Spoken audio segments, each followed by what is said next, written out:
One of the great things about India is this tremendous interest in education.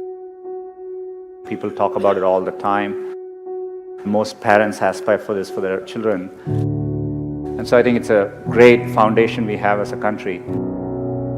In my experience growing up here, I think there's a lot of emphasis on spending time on the books and learning things academically.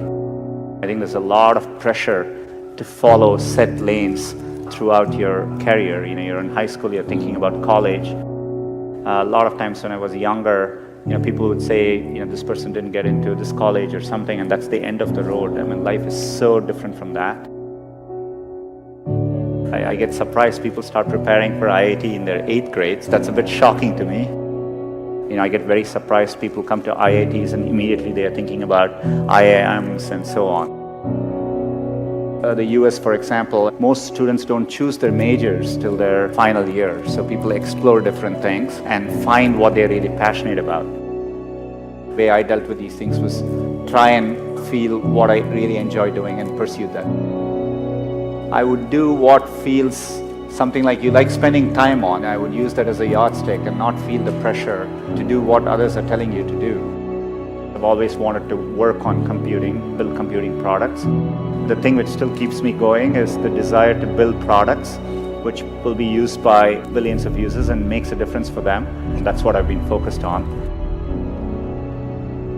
It doesn't need to be even in engineering. There are many, many different ways, and you will see this later in life. People do well from all walks of life.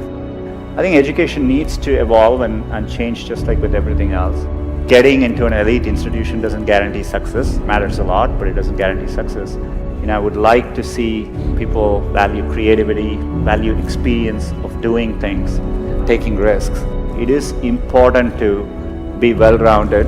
I would encourage people to try different things, take some risks, follow their passions a little bit more, enjoy what you're doing. And what matters most is loving what you're doing and trying to do well at it.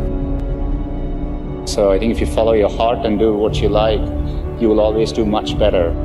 It's worthwhile taking risks and trying to do something you're really excited by. And if the first attempt you don't do it, you can try again, and things tend to work out in the long run. If you work on really difficult things, you're better off because you have no competition. Others aren't working on that difficult a problem. Even if you fail, you end up doing something great in the process. You want to aim high enough that you fail a few times. I think that's the natural part of the process. Setbacks actually don't matter. In Silicon Valley, part of the reason so many people start up a company is, starting up a company and even having failed, you can wear it like a badge of honor. And I think that's important. Culturally, risk is rewarded. So I think it's important to keep your hopes, keep your dreams, and try to follow them. Most of how life plays out is up to you, not up to what happens outside of you. And I think it's important to keep that in mind and take the long-term view. Some point in your life, you have to work with people where you feel a bit insecure, because that means you're working with people who are better than you and who are pushing you. If you actually feel very secure in what you do, it means you're doing something comfortable and you're not pushing yourself.